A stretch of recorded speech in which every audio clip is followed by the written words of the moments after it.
Hello, welcome back to Checkpoint on Campus. I'm still here, and joining me is Erica Sadora and Adam Antor, the coach of Aquinas Esports. How are we doing today, everybody? Great. Great, love it. So the Gateway Legends just happened this week. The Gateway Legends Collegiate Invitational. It was the first LAN tournament. So Erica, could you run us down about what fully happened at that event? So the Gateway Legends was Collegiate League of Legends' first invitational back and our first LAN back since the pandemic. There were 16 teams all split into 4 categories, and each team played so good. And Coach here can tell us all about what happened and what really went down since his team really kicked a lot of butt there. So the prize pool was $10,000, and it went on from July 2nd to July 4th in St. Louis. Perfect. Yeah, it was a pretty awesome event. It was really awesome. Okay, yeah, so I'll start with the very obvious question. So how was LAN different from online? Oh my gosh. It was so cool. It was so cool. I mean, the players, the coaches, everybody was just like, we were just thirsty for a LAN. And a lot of my players, it was our first in-person experience, and they got to meet a lot of the players they've been playing against or even looking up to. I know like the Odd Orange and X Special, who's coaching Harrisburg, were kind of celebrities, if you will, for a lot of players, because they're just people that they look up to. And our players they loved it. I mean, it was just so cool to be in person, to go to a city, and everyone else who's like on the top teams in the country in terms of League of Legends at the college level were there too. And it was just cool. Like I guess I'm at a loss for words and how to describe the experience, except like it was cool and awesome. Right. So, Well, how do you think going to LAN kind of helps the growth of your players? Because I imagine if I were a player in esports, kind of recent to a team, I would just be like, oh, I'm going to fight this name, and now I'm going to fight this name. And then you go to a LAN event, and they'll have faces. So how do you think that affected them on that level? So from the adult inside me, it's so cool to see the development and maturity kind of grow when a player realizes there's a person on the other end of that name, and to see like the emotions from both teams after a win or a loss like really makes it real. And then our players understand like, whoa, okay, I can't just go flame this guy for choking, because like it's a person. And like for a lot of gamers, you don't get to see the other side of it, and that's a really cool growing experience. From a non-adult standpoint, it's just fun. I don't know. But what's really cool also to see like from the player experience is like the passion just gets pushed up to another level.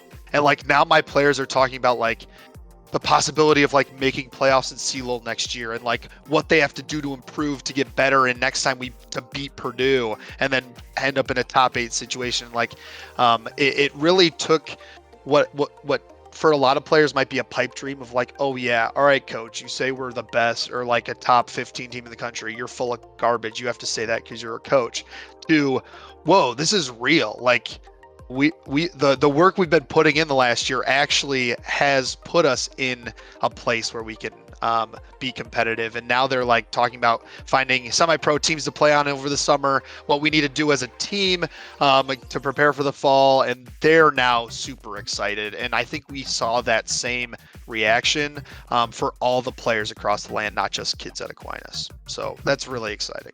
That's so awesome. But let's talk about teams that are there. You already touched on it a little bit. So Aquinas, you played UC. No, you played Illinois. We played Winthrop first, but we're not talking about it. Winthrop and Purdue, right? We played Winthrop first round. We're not talking about it. They're a great team. Then we beat Illinois in the second round, which was so awesome. We went to game 3, amazing team that we were up against, and these are players that my players talk about consistently. It was a great experience. It was on main stage, so I mean, it was perfect. And then we went up against Purdue, and we went to game 3. We took game 1, but then Purdue they outmatched us, outperformed, and they took us out in game 3, and they continued on. And then when you start looking at like the top 4 teams in the country and who made it in this LAN, you saw, I mean, Maryville eventually taking it. I don't want to steal your guys' thunder, but Maryville 3-0'd the national champions of CLoL. Yeah. You could tell the Maryville players, the coaches, everyone was there to make a statement. They were angry. They were Oh, walking they on had that to. stage. There was a pregame talk by Clerky, the director at Maryville, that was like, these guys took this away from you in the spring. Let's take it back. And they did. 3-0. It was, it was, Oh. it was a showing. It was. I'm gonna love have that. to jump in really Yeah, quick. no, I was about to have- ask you, Erica. Erica, just tell me all your thoughts about these teams. So I many just wild have things so happen. much passion. I love Maryville. Of course, I'm a Winthrop fan. But watching these games, I mean, like, were there any trends that you saw different from CLoL? I know there was a certain meta that CLoL followed in the spring. Were there any characters or champions that you saw frequently, or were there any plays that you saw frequently that changed or gave a distinct play? I think the meta has been really following LCS and just like the overall meta. So the meta has shifted since CLoL because they're following the pro scene. So I mean, we're seeing a lot of Gwens, we're seeing a lot of Xin Zhaos, we're seeing a lot of, you name the 7 broken champions right now, that we're seeing it. And then we're seeing the bans back and forth.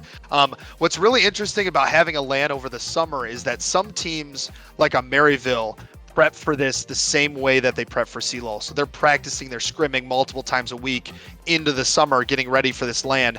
And then you have teams that have like who haven't scrimmed at all. I mean, we are mostly a new team. We've been scrimming for 2 to 3 weeks, and now we're going into a tournament with Maryville and Winthrop, and we're like, we'll see what happens.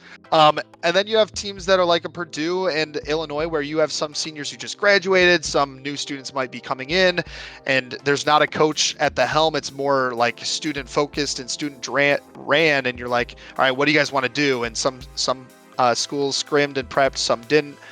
So it's hard to really tell what these teams will look like in the fall when you're looking at this tournament specifically. But you did see a lot of schools that are getting new rosters in the fall, bring those rosters and look really strong. And then you saw schools that kind of are doing their victory lap of like, this is the last time our team's playing together.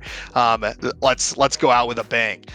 So it's hard to draw conclusions on like what this means for next year in CLoL and collegiate coming into the fall. But what you can see is like, kids and students are excited for the fall, and they're excited to get ready to get back into CLoL next spring. People are already talking about who's going to end up as a top 8 team in the spring, and that's exciting. That's exciting for us. I think the storylines are now starting earlier than they have in the past. So like, we know now Winthrop and Maryville are going to be like running at 1,000,000 miles an hour. But then you've got a team like Bay State College that didn't play CLoL this spring, who came into this tournament and made some statement, especially with the talent that's on the roster. But so they kind of came in like, hey, we're kind of the new guys in town ready to make a statement. They didn't quite make it as far as they thought they would. But there's a storyline starting to form there. And then University of St. Thomas, a team that none of us have ever talked about, another team that's like part of the national conversation potentially. I think they finished top 4, top 8 this weekend. They did. But yeah. let me hop in here, because one team that you're not mentioning is a little small school called Harrisburg. So boy, you know, we're gonna start this now. I gotta be that guy. But you know, Harrisburg, they expect so much of themselves, and everyone kind of expects so much of them, and they lose in the quarterfinals to St. Thomas.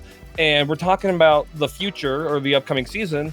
Is this where Harrisburg kind of starts their fall from grace? Like, are we officially there? Oh my goodness. You know, I've been critical of Harrisburg since I started on this show back in early January, or maybe even earlier than that. They just have not performed at the level that they should, considering the resources that they have as a team. And I can't specifically say why that is from my perspective, because it's what's happening outside of the matches that determines how you're performing. So the practices, the team culture, the types of kids they're recruiting in, those are all questions of like, these all have to be in alignment if you want to win a national championship, and they just can't be. Like, just from my perspective, seeing how they're performing on a national level, they're underperforming for the resources they have. And like, I'll go out on Twitter and say that, people won't like it, and people will be like, oh, this guy's just salty and Hard truth. whatever. Hard truth. But I mean, it just doesn't make sense. They have pieces of the equation that other teams don't have, and they're still not performing. So you look at like a Bethany College that ends top 4 in CLoL, they're not giving full rides. They don't have a full-time coach like Harrisburg does with Special, but yet you see this small school Disparity. called Bethany end up there. So where's the disparity and what needs to be changed? I could come up with a million guesses, but none of them are going to be true. Harrisburg knows what's the problem there. I think that the players probably doing the program, there's just something not clicking, and I don't know what it is. Hopefully they can figure it out. It's a talented roster. Every year it's talented. Every year we're talking top 2 in the country. They're probably going to win, Right. but we haven't seen it yet. So we'll see. Yeah, we'll see. I mean, speaking of we'll see, upcoming future, you already talked about what your team's going to be up to. But for that immediate future, right until that next season, is it just putting your heads down, doing your scrims, just getting ready? True. I have another question. Do you expect another LAN for Collegiate coming up soon? Maybe, you know, get your players a little bit more accustomed to playing in person. All right. So here's the deal. 3 teams dropped before Aquinas got the nod to come into this tournament. So we were the replacements for the replacements for the replacements. Oh. And we come in. My players are joking. We're the 19th seed in a 16-team tournament. Well, we showed up. We performed, and hopefully that allows us to get an invitation to the stuff coming up. I know Hugh Fest is usually in September. That's Harrisburg's LAN. Oh yeah. Illinois State's going to be working with the local Normal Bloomington area to put on a League of Legends tournament in October. Those are the LANs I'm looking at. More schools are probably going to be hosting more. Hopefully we'll be invited. That's really the question, is like, who's going to give the respect to Aquinas that we deserve? And you guys that's really where it comes down. Like, you should be invited. Honestly, if not, I'll like personally message them, you know?